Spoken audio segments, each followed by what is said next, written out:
RPN, the Roddenberry Podcast Network. This episode of Mission Log is brought to you by ExpressVPN. Take back your internet privacy today and find out how you can get 3 months free at expressvpn.com/missionlog. Mission Log, a Roddenberry Star Trek podcast. Episode 327, Distant Voices.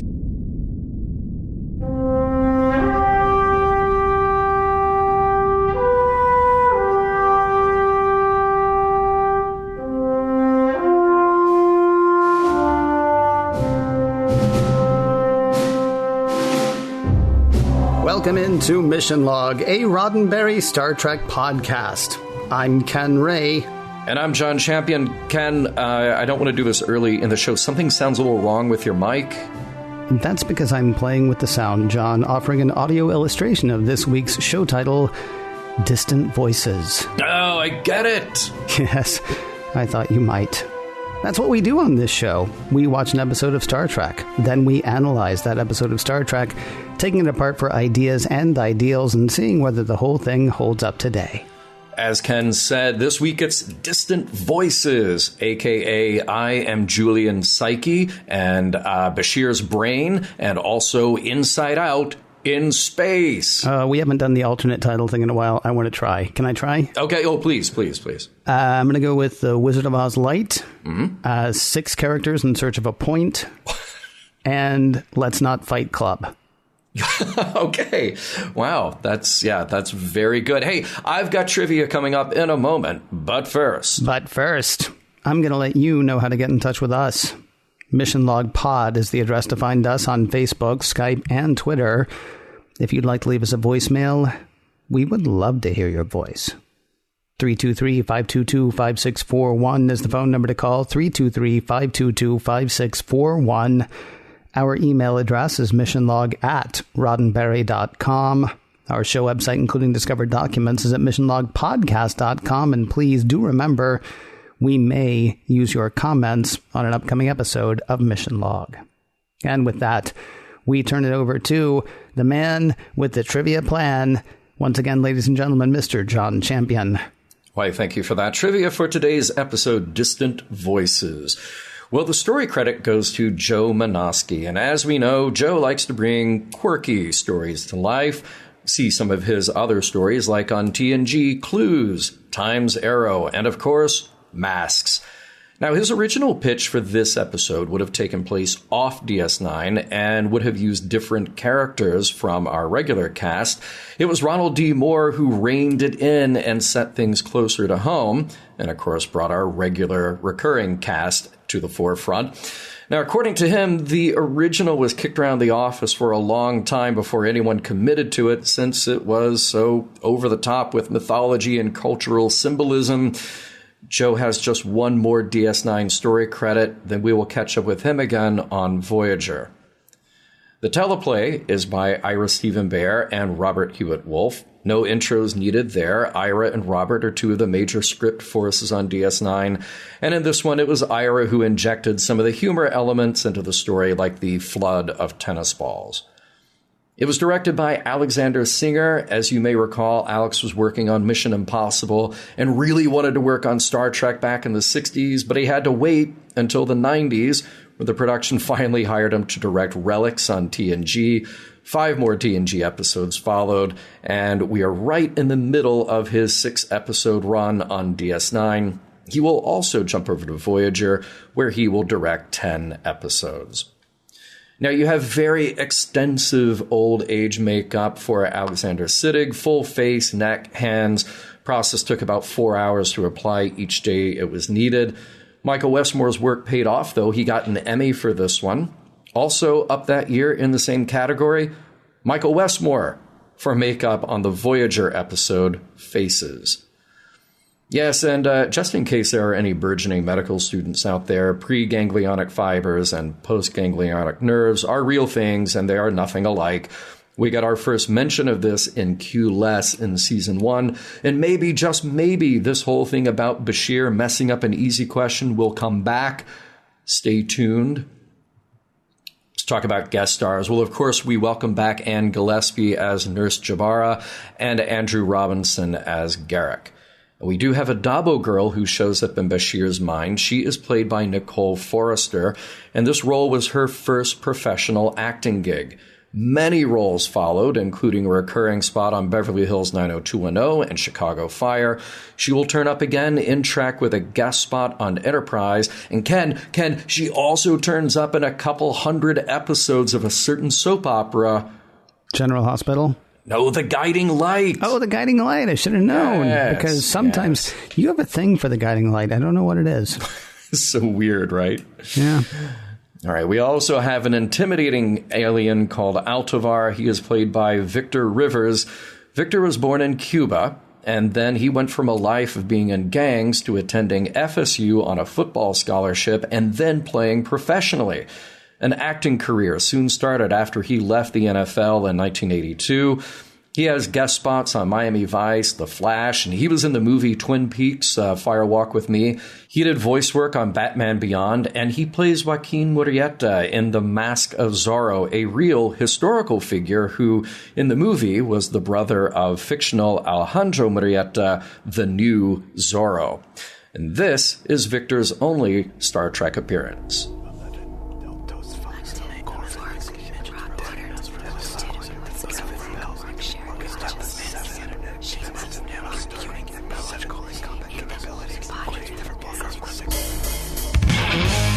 Prologue. Dr. Bashir is having a sort of unpleasant lunch with plain, simple Garrick. Lunch is fine, though Julian's kind of bummed. His birthday's coming up. He's turning 30, beginning what he sees as the slow, inevitable march into middle age. Somehow Garrick missed the part where that bothers some humans. Their conversation is interrupted by the arrival of Quark and a Lethian, Altovar. Altovar would like to buy some biomimetic gel, a controlled substance. Julian says no, and warns Quark to warn Altovar against trying to buy it from anybody else, since, in Federation space, that'll land him in the pokey. Unfortunately for Bashir, Altovar is not one to take no for an answer. When Julian gets back to the medical bay, Altovar is there, ransacking the place. Julian tries to throw the Lethian out, and ends up with electric shocks straight to his head from the palms of the Lethian Altovar. Julian goes unconscious as we go to opening credits. Act 1. When Bashir comes to, everything is on the fritz. Screens don't work, the station computer isn't working, and there's almost nobody around. Though Julian does hear distant voices. They don't hear him, though. Passing a mirror, Julian notices that he's suddenly graying at the temples. In a situation like this, he does what any sane person would do. He heads to a bar.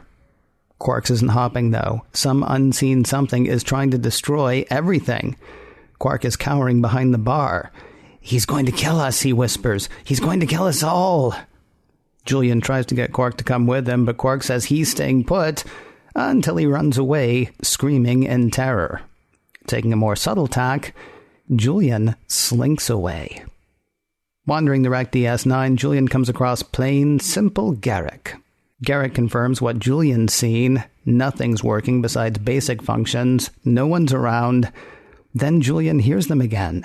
Those distant voices. Though Garrick does not.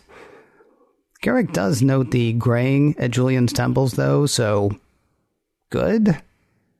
The two decide to split up. They'll meet on the promenade in an hour. Garrick tells the doctor to try to relax, and off they go. Inspecting the habitat ring, Julian sees nothing. Then he sees even less. The lights behind him are being extinguished, one by one. Something is closing in on the doctor. Act 2. So the doctor hits a turbo lift, just in time to escape Altovar, the Lethian who shocked his skull earlier. On another level of the habitat ring, there they are again, the distant voices. Only these are getting closer. Or Julian's getting closer to them. Why, look! It's Dax, Odo, Kira, and O'Brien. They're holed up, trying to figure out how to get the station working and how to defeat the Lethian. The DS9 senior officers are acting strange. Dax is being aggressive. She wants to grab a phaser and hunt Altovar down. O'Brien is a combination of frightened and defeatist. Odo is more suspicious than usual, accusing O'Brien of being in league with Altovar. And Kira is, well, honestly, she's just kind of Kira plus. And Bashir is older, decidedly older, about 30 years older than the last time O'Brien saw him. Then, wait a second, these weren't the distant voices, because there they are again. Julian can hear them, though again, no one else can. Meanwhile, accusation and indecision continue to play havoc with the crew. They decide they'll go and try to get things running together. When they find a place to work, everything is buster. The only thing O'Brien can get working is subspace communications. Receiving, no sending. And when he does, the distant voices are coming in loud and clear. It's Dax and Sisko, talking about Bashir and the coma that he is currently in. If they can't revive him in 3 hours, he'll be dead. A quick scan of himself with a tricorder and, yep, Dr. Bashir is in a coma. Act 3, which means all of this is happening in his brain, which means the DS9 people he's with are figments of his imagination. The tricorder proves it. No life signs from any of the rest of them. Plus, they have to admit they're all being weird. They're manifestations, different aspects of Julian's personality, different voices inside his head.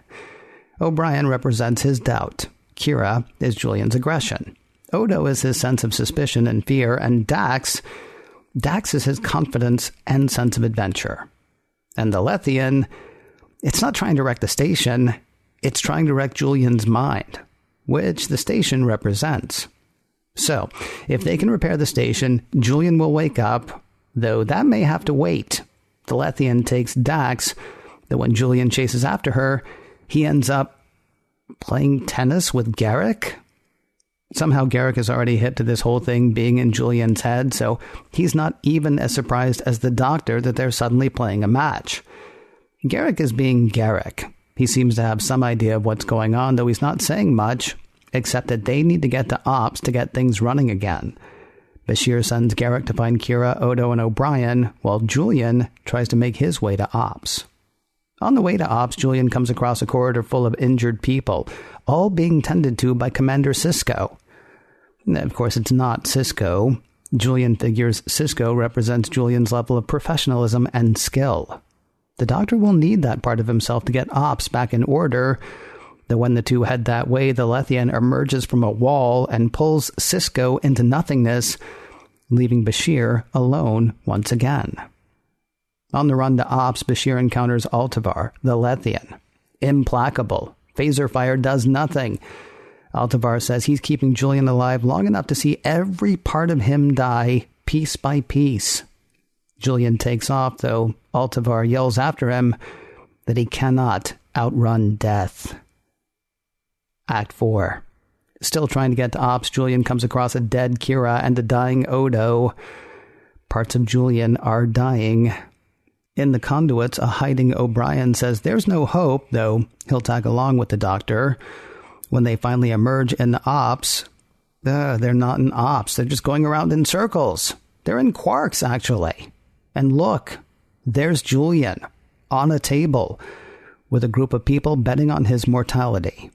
Julian says he'll bet on whether he'll survive, though his talk with Quark is interrupted by O'Brien turning up on the table, dead.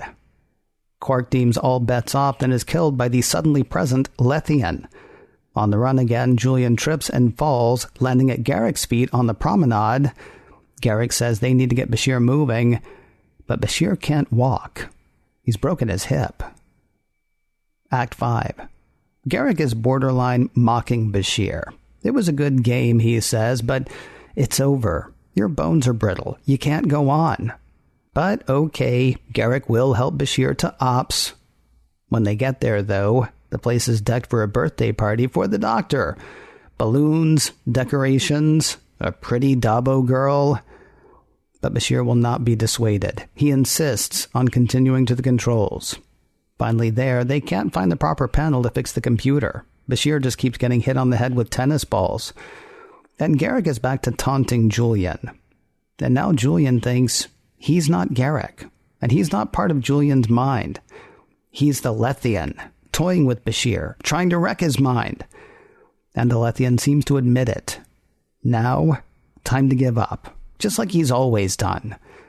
Julian wanted to be a tennis player, but he gave up, not because he wasn't good enough, but because he didn't want to disappoint his parents. At medical school, he made a stupid mistake, one that kept him from being top of his class. He purposely answered the question wrong because he couldn't handle the pressure of being number one. And Dax, he was so into her, but he gave up his pursuit. Giving up is what you do. But Julian disagrees. He makes his way to the medical bay. The mistake he's made this whole time was trying to get to ops. He should have been going to the medical bay, the real center of his world. Here, he has control. Turning on the lights, the Lethian is not nearly as scary as he'd seemed before. And he can lay some truth on his adversary. He does have feelings for Dax, but the important thing is that she is his friend. And while he may have been a good tennis player, he's a great doctor. Even if he had been first in his class, he'd have still chosen to be posted here. With that, he purges the Lethian from sickbay, from his mind, and the real, young Julian wakes up in the medical bay. Enjoying another lunch with Garrick, Julian says it turns out all of it, even the part with the Lethian, was in Julian's mind. He was in custody almost from the time Julian hit the floor in the prologue. Garrick finds the story of Bashir's coma fascinating, especially the part where Julian's mind cast the Cardassian as the bad guy. He says there may yet be hope for the Doctor. The end. All right, Ken. First and foremost, we bookend the episode with some food. Yeah. Yeah. So you got a spread at the beginning. I thought it could have been breakfast, but their thing is lunch together. But they were definitely having some tea, some coffee or Ractigino in a travel mug, even though nobody's going anywhere. That always amuses me. Now Bashir mentions cream cakes. Very English thing, and it seems on track with what we see. But I'm not sure what's on that other plate. I'm just going to say like another pastry of some kind, although I would accept frittata or some other savory kind of, light afternoon treat. Not sure. Couldn't get a really good look at that other plate. But speaking of food, there's a great moment right at the end. There's a graham cracker that I swear is trying to make a break for it off Julian's plate. Did you notice that? I did not notice that. I'll be honest with you, I didn't even notice the food. Although now that I'm trying to picture what Garrick was eating, am I right in thinking it was a bunch of the same thing? Could be. Okay. I mean, wait, at the beginning scene or at the end? At the beginning scene, because that would be a very Cardassian thing. Right, yeah, just always the same thing over and over. Yeah. Do you want a hot dog? No, I want 7 of them. Yeah, just exactly the same, please. Yes, yeah, that's very true. Yeah. Bashir, so he's a little weird about his 30th birthday, particularly for a future in which people live to be well over 100 with great ease. Right. This is not a thing. You would think that middle age would be a different thing in the future. It says, I'm in my 30s, I'm just marching toward middle age. It's like, well, if you live to be 140, your middle age is coming a lot later, presumably. And interestingly, Robert Hewitt Wolf had turned 30 a few months before this episode was filmed, and Alexandra Siddig turned 30 a few months after it aired. And neither of them thought it was a big deal. They're both at the top of their game, right? Although so was Bashir. Sure. Yeah. How were you when you turned 30? It took like maybe a second for me to just sort of absorb it. Just like, I'm turning 30. That's kind of a big deal. And then somebody who I worked with, who was maybe 10, 15 years older than me, said, look, being 30 is great because when you're 30, people will take you more seriously as an adult, but you're still just doing all the fun things you did in your 20s. Yeah, right. So that was sort of me as well. Like my mid 30s were like my time to shine. Yeah. Yeah. And guess what? 40, same thing. Yeah. Yeah. It's been fine. Yeah. I can see 50 pretty close on the horizon. Mm-hmm. And every now and then I'm like, I don't think I feel great about that. But, like they say, it beats the alternative. Yeah, and it'll be fine because I'll keep doing stuff, and it'll be great. You know, I think 70 is probably going to really get me. Okay, well, we'll check in with you then. Please do. Please do. Yeah. Also, Julian, not a very gracious gift recipient. I understand that, turning 30 is a big deal to him. But here's the thing. When you get a gift that you're not excited about, you just say thank you, and then you avoid the topic at all costs for the rest of your life. Yeah, you're not wrong about that. It was sort of terrible that he's like, and then Garrick is also like, so is Dax going to throw you another surprise party? He's like, dude. Although, in fairness, the last time they had a party for Julian, it was kind of crap. Yeah, that's true. The time he lost the Carrington. Yeah. And everybody's like, wow, I can't leave this room fast enough. Yeah. His friends are terrible. His friends are, well, his close friends. Yeah. Which I guess would be Dax. Yeah. And we're done. That's it. Maybe Garrick, maybe not. It's kind of tough to say. Yeah. Yeah. I'm going to say they're close.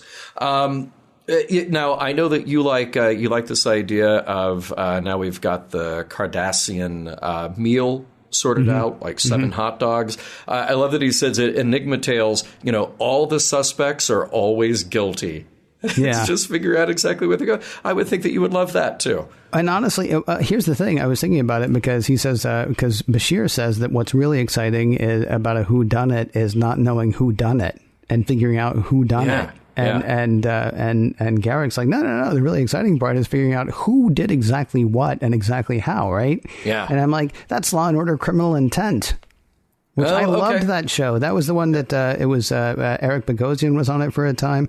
Started off with Vincent D'Onofrio, but ended up with Jeff Goldblum was playing the other cop half the time. Huh. Yeah, I mean that to me was a weird Law and Order. It was supposed to be sort of like Sherlock Holmes, right? Yeah. Where you start off at the beginning and you know who the guilty party is. In fact, usually we see them, and the fun is in figuring out, how is our cop character going to catch the bad guy, if he's going to catch the bad guy. Yeah. Olivia Dabo actually played an important role in that series, by the way. Shout out to Olivia Dabo. Yeah, if you want a reason to watch it. But yeah, so I didn't think it was the worst thing in the world. Even if I did think it was the worst thing in the world, though, I hope what I would do is say, thank you.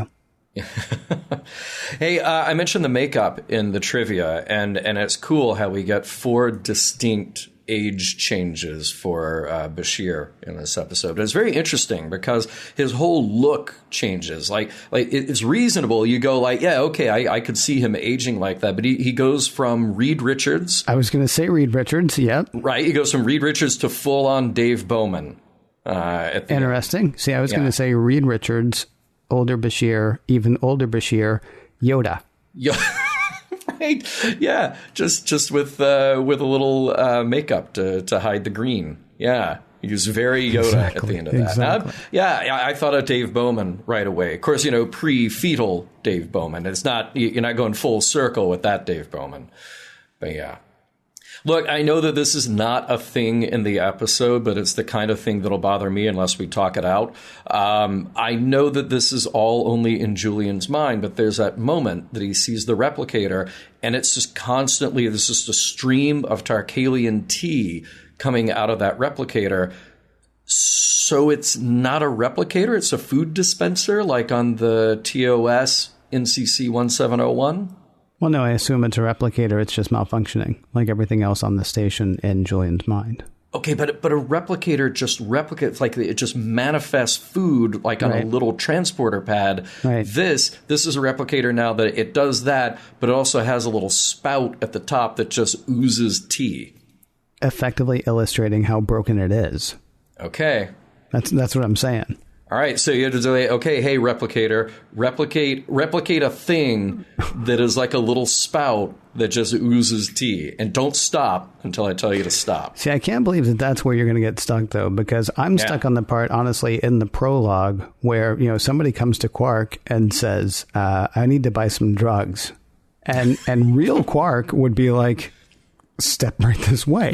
You wouldn't be like, oh, yeah, let's go talk to a Federation officer about where you can get this thing that's really illegal in the Federation. But tell you what, you get stuck on the replicator. That's fine. Yeah, I will. I will. You do that, man. Yeah, I breezed right past that thing in the prologue. Now it is funny. We talk about Julian and his coworkers, and did you think for a minute that he must think that they're awful? Because it's all in his head. He's putting dialogue into their mouths from his subconscious. I found it hilarious. Like he just like in his head, the thing that's going on in his subconscious, he talks to his friends, and then somewhere in his subconscious is going, here's what you sound like, blah, blah, blah, blah, blah. That's you right now. Yeah, that's you. Yeah, I mean, is he going around telling everybody this story? That's the other thing, too. Like, I could see telling Dax and Cisco. Yeah, because to those two, he was like, "Oh yes, you're my drive, you're my focus, and you're my professionalism, and you're kind of a coward, O'Brien, is what you were the whole time." And Kira, you were like, you know how you get, but now multiply that times 1.5, and Garrick, you're evil. Yeah, right. Yeah, right. So totally reasonable. It will totally solidify his personal relationships with them.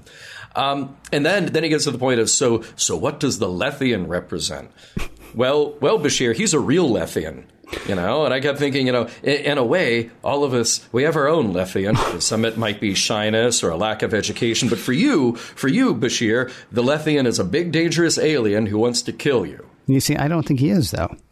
No, I don't think the Lethian had anything to do with anything that was going on after he drops Bashir in the prologue. No, we'll come back to it. We'll okay, if you want to. Yeah. Sure. Yeah. I won't say what I was thinking now, then I'll say it later. Okay. All right. And by the way, a tip of the hat to the Marilyn Monroe JFK reference with the happy birthday. I thought that was a fun way to do it. And Iris said in an interview is like, yeah, we just figured that the psyche, the subconscious is full of random references and weird things. So why not that?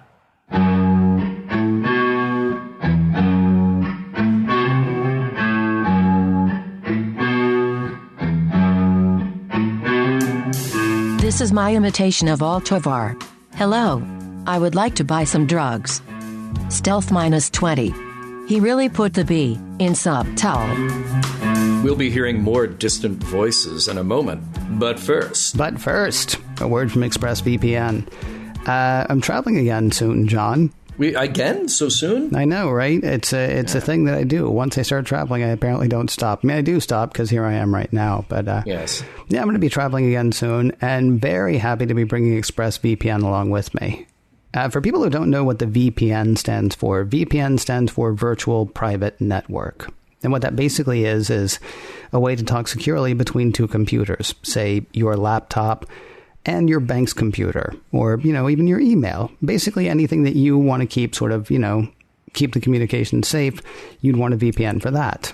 They're used to protect private web traffic from snooping, interference, and censorship, and that is exactly what ExpressVPN does. It keeps your private communications private. And other stuff, too. I mean, ExpressVPN can act as a proxy, allowing you to surf the web anonymously from wherever you want. So let's say I was traveling internationally, which I'm not, and I wanted to keep watching something that I'm, licensed to watch in the States. Get onto my ExpressVPN, say, yeah, I'm dialing in from Chicago. And then it's like, oh, okay, well, here, watch, whatever, the way you always would. So, I mean, they're nifty little bits of technology. Protecting yourself with ExpressVPN costs less than $7 a month. It is rated the #1 VPN service by TechRadar. It comes with a 30-day money-back guarantee, and it is what I use to protect my traffic when I use public Wi-Fi. That's whether I'm going to another state, going to a coffee shop, no matter where. It does all of that, and at speeds that impress me every time. Protect your online activity today and find out how you can get 3 months free at expressvpn.com/missionlog. That's EXPRESSVPN. expressvpn.com/missionlog for 3 months free with a 1-year package. Visit expressvpn.com/missionlog to learn more. And a big thanks to ExpressVPN for sponsoring this week's show. I think there's some stuff here to talk about with Bashir. This is a Bashir episode, after all. It's all about what's going on in his noggin. First of all, let's hit on just a quick thing that we talked about in the last segment briefly. Bashir is very young. Yes. 29 here. So that means that when we met him, he was 27 in the first episode. So, I mean, here's a guy who just zipped through, school, medical school, and his Starfleet training and everything. And boom, he's a doctor. He's so good. He's up for the Carrington Award. In fact. Right. A little soon for that, I think. But yes. Yeah, a little soon, but he's really good. So he's a genius. He's an overachiever. He's a big guy. But I'm amused by this thing again, but 30 is the long, slow march to middle age. Look, that's a personal thing. I get it. It's a character trait they gave to this guy, that he would be so concerned about that. But I really liked Garrick's phrase, well, advanced age is seen as a sign of power, dignity on Cardassia. That was an interesting way to phrase it. And, look, we try to talk people down if they're feeling stressed about maybe having another birthday, a milestone birthday in this case. But, I thought Garrick was doing his best. I thought Garrick was actually being a good friend and a sympathetic ear, and did not take too much offense at the shunning of that gift, which might have been a very thoughtful gift. So what about the part, though, where Bashir takes off Quark's head and Garrick's like, oh, don't mind him. He's turning 30. Yes. I mean, he's not. I mean, on the one hand, it's a cute little comedy moment, but do you really think that's being supportive when he's like spreading Bashir's business all around? So I love that line for two reasons. I love it because it could have been just sort of the insensitivity of it, but it could also be Garrick like assuming, oh, okay, I just learned something about human culture and I learned something about my friend, and I'm treating that sincerely because that's what he says is going on.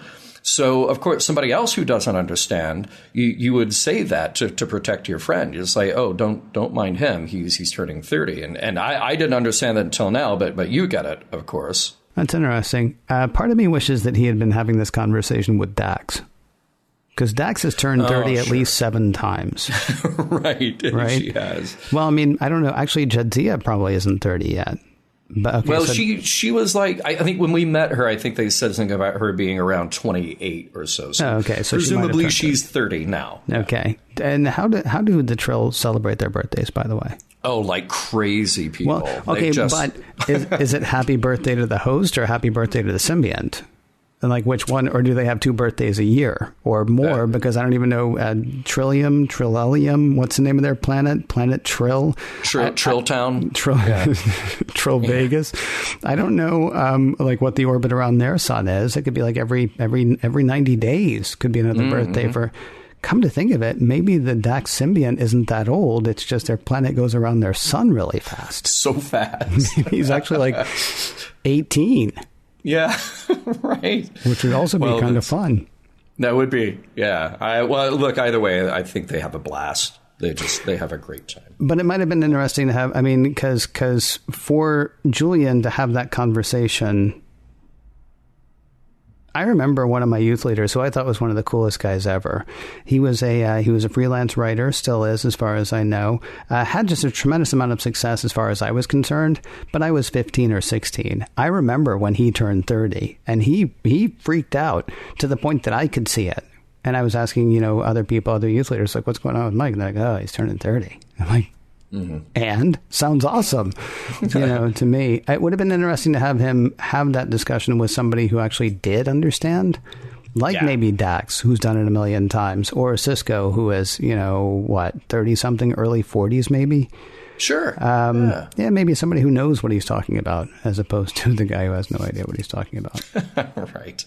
But without that, we don't have the comedy hijinks of the Garrick and Bashir duo. True.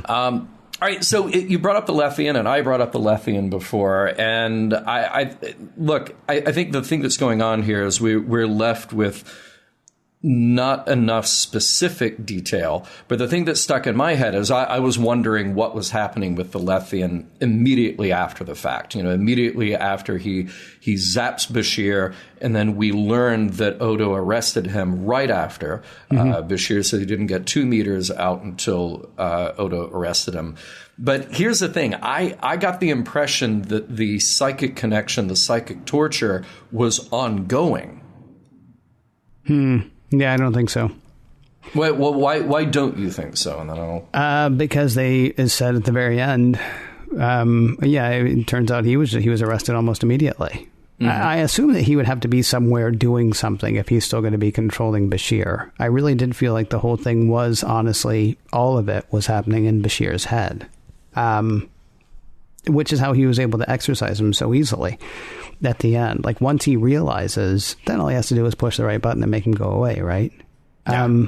I think he thought that there was a boogeyman. I think he thought there was an outside influence, but I do think it was all him, which I like.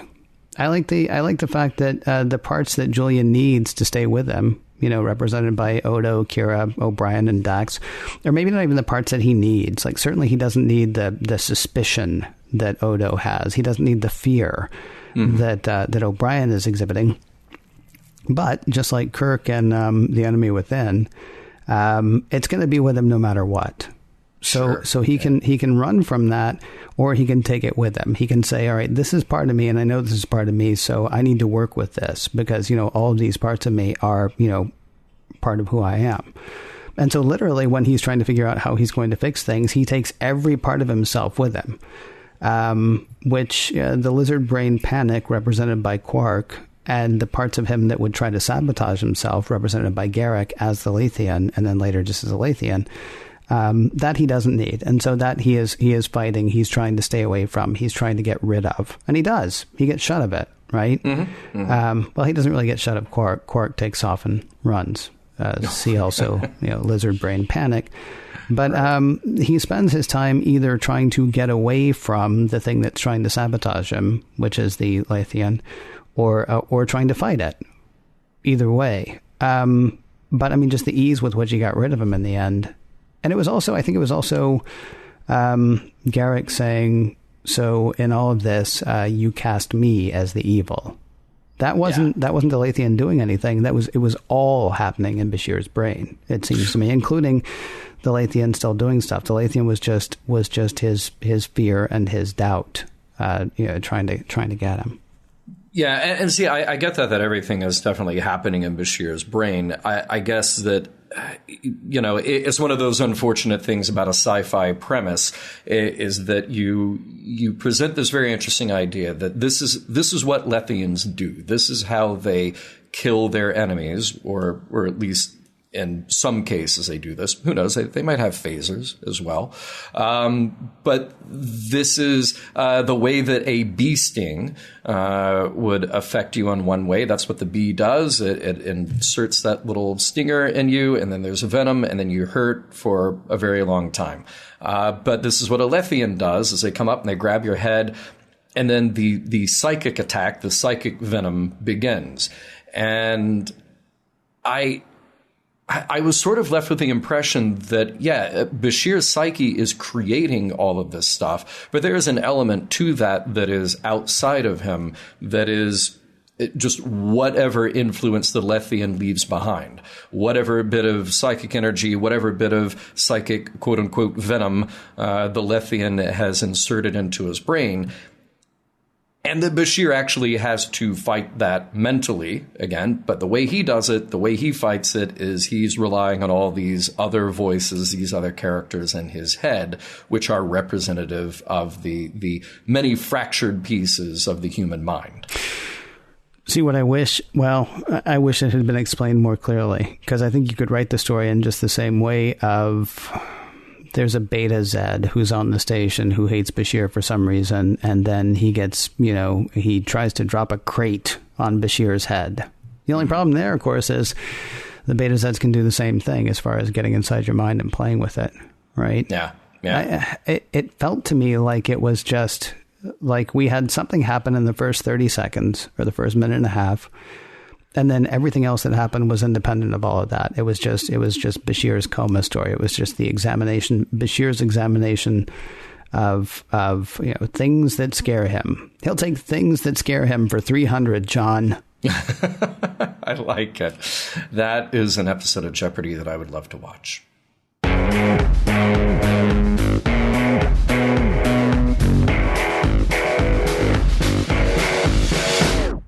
With Julian, back in the real world, it is time to hear what we heard from Distant Voices.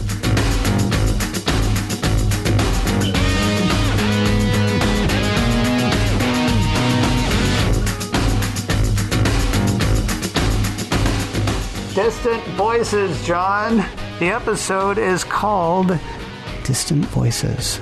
My God, that was so lifelike. That was so great. I was convinced there for a minute you were distant. Yeah. And then you weren't.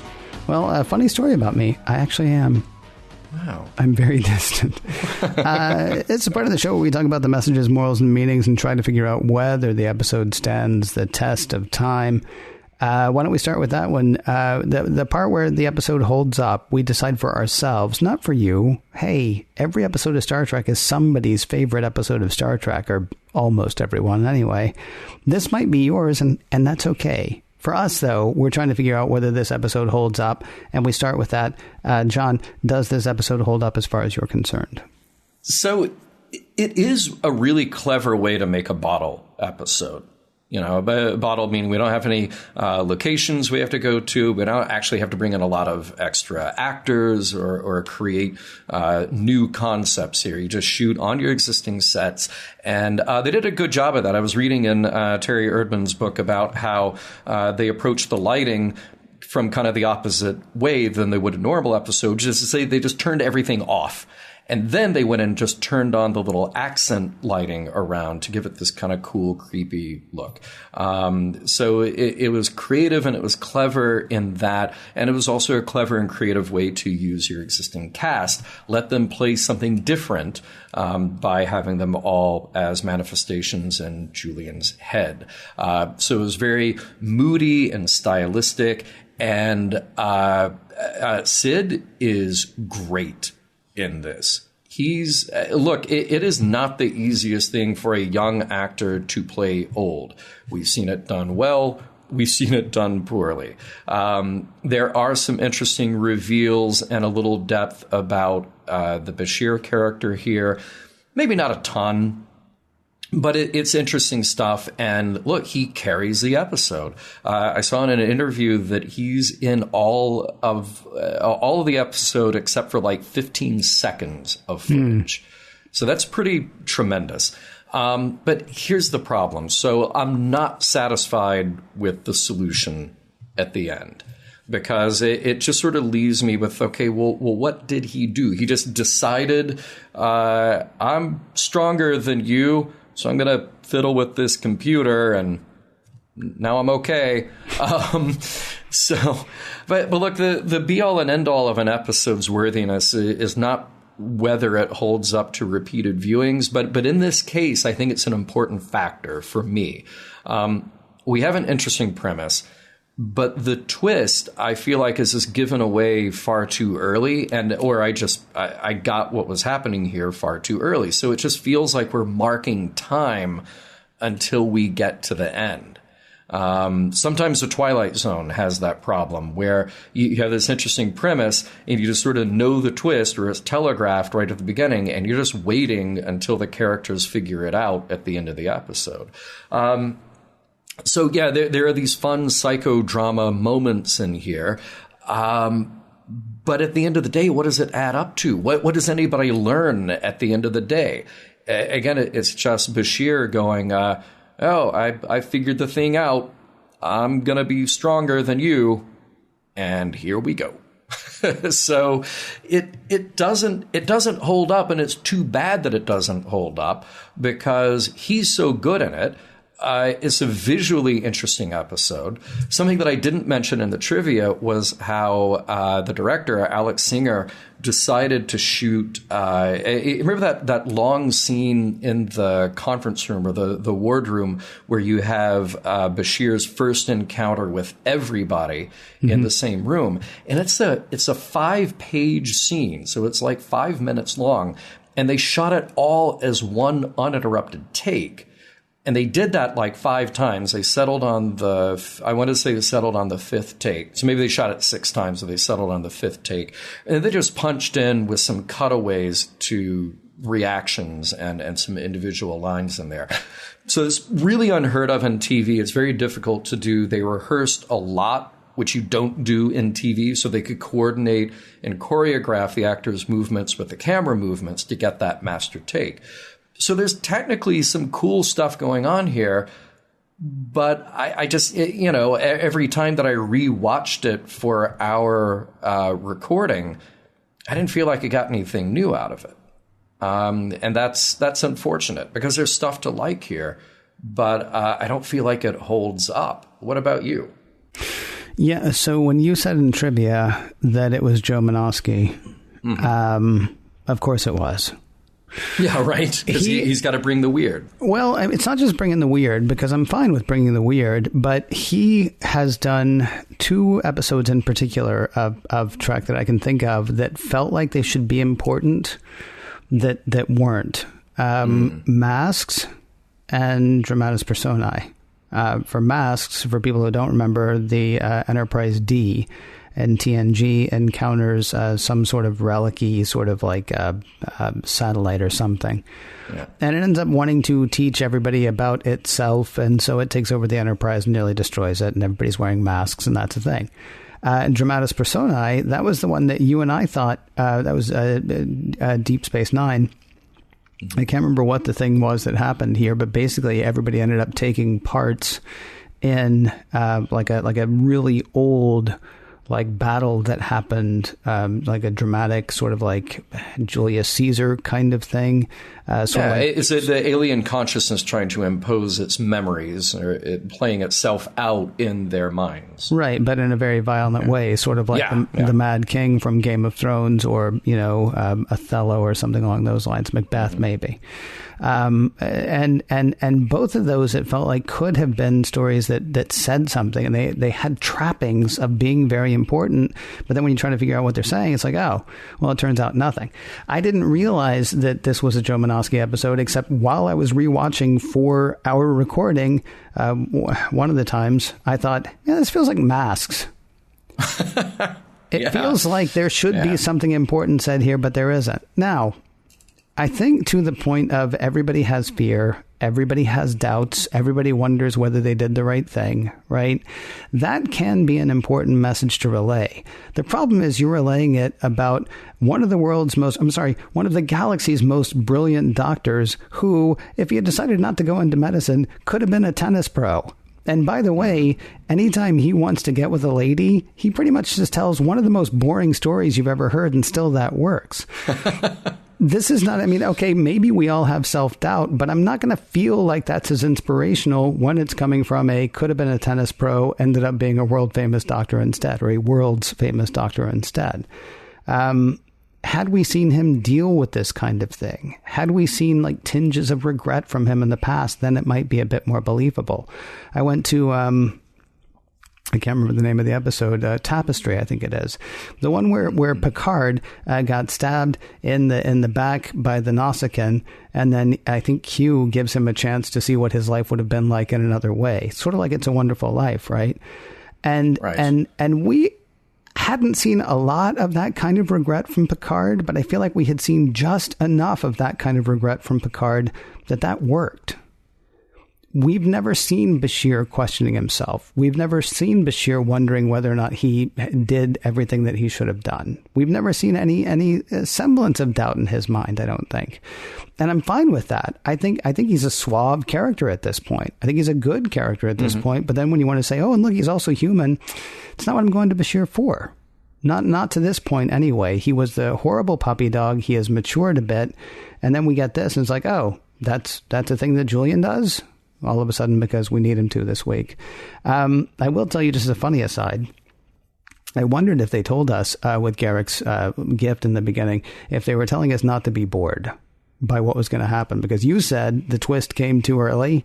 Yeah, we find out, I think, at the end of Act 2 that all of this is in Julian's head, and we still have 3 more acts to work through that, right? Not unlike the procedural that Garrick gave to Julian, right? The Hollow novel, which I think actually sounds fascinating. But it turns out I agree with Julian, at least in this episode, because knowing what the payoff is and still having to, it's like when you're standing in line at the grocery store and you're like, do I really need these cookies? Because there are 2 full carts in front of me. I could just leave and not have the cookies and be okay. I mean, we go through a lot here, having already had the payoff at the middle of like, oh, it's all stuff that's happening in his head, and in the end, it won't have actually happened, and it won't actually matter. Right. So I think I'm with you. Yeah, that's sort of the difficulty with this, and I wondered, like, okay, you have the DS9 dream team here. You got Joe Menosky bringing the weird. Mm-hmm. You've got Renee, who's really doing a lot of the day to day. You've got Ira and Robert Hewitt Wolf, who are putting their stamp on everything. You got Ronald D. Moore, again, no slouch, who is chiming in to sort of reel things in where they need to be reeled in. But with that team assembled, I feel like when you reach an episode like this, you go, okay, we have the premise. We know the mechanics of how to do the show, how to get the character in there and how to get him out of there, even though I'm dissatisfied with that ending. But at the end of the day, what is it about? What does it actually mean to the characters who are affected? And I wonder, like, this is one of those where I'm waiting for pillar filler. Mm-hmm. I'm waiting for a Michael Piller type to be able to say, hey, you have all the cool story mechanics down. You have the style and the moodiness and the intrigue there. What we actually need is something that is heartfelt, even if it's a 20 or 30 second scene of dialogue that actually shows us the impact and the meaning here for the characters. So I in different hands, and look, you don't want to beat a script to death before you shoot it. At a certain point, you just have to be done with it and say, all right, this has to go before the cameras. But I wonder if, again, another pass by somebody who had a little more humanistic eye on what was going on could make this really valuable. Let's take one of the most beloved TNG episodes of all time, The Inner Light. Similar idea, where you have a psychic experience by the character for whom none of that stuff should matter because it's not his life. It's not actually happening to him in real time, but it affects him. It affects him deeply. Mm-hmm. And in this, and look, for everybody who has watched all of DS9 recently, we realize that there is more of Julian to come over the next 3.5 seasons. But Picard is a guy who is changed forever by that experience. And at this, I feel like we get to the end, and it's almost like the freeze frame moment where it's just like, well, I woke up from that. Whew, glad that's over. Yeah. Yeah, I'm there. So I think I accidentally did my messages idea a moment ago, the part that everybody carries doubt, that kind of thing. That's about the only thing I pick up from it were their messages as far as you were concerned. No, I mean, the only thing in addition to that I can take away from it, if they were trying to say something about this human mind outsmarting the alien influence, because, okay, that particular human mind is really strong, okay, there's really nothing you could take away from that. But maybe there is some interesting thread in here about the fear of aging. Not an unfounded fear at all. That is the thing that cripples, literally and figuratively, the Bashir going forward of the story. He breaks his hip. He's losing his faculties. He needs help. It's heartbreaking. And again, Sid plays it very well. That's a hard thing to do. We saw it in The Deadly Years. Sometimes it was okay. Sometimes it was not. We saw Patrick Stewart do it in The Inner Light. And that was mostly very good, and it speaks to the strength of the actor there. So if there's something to be taken away just about that human experience, okay. But I think it loses its resonance if you don't have that have an impact on the character after the fact. So I would say that as far as a message or moral or meaning goes, I don't think they were trying too hard with that in this one. Mission Log is produced by Roddenberry Entertainment. Executive producer, Rod Roddenberry. Tons of podcasts to check out on the Roddenberry Podcast Network. Shows like Mission Log, which you are soaking in. Mission Log Live, Women at Warp, Priority One, The Trek Files, Your Daily Star Trek News, and Shabam. Shabam! All those podcasts all in one place. podcast.roddenberry.com. If you'd like to support Mission Log directly, that'd be great. Patreon.com/missionlog is the place to do that. And for more Star Trek news and discussion, be sure to visit trekmovie.com. On the next Mission Log, Through the Looking Glass.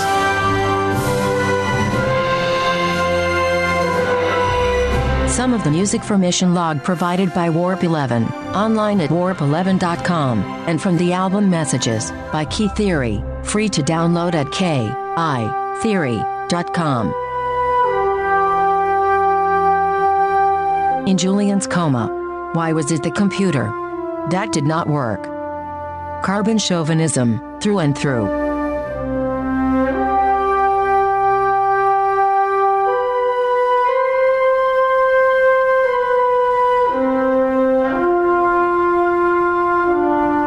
End transmission.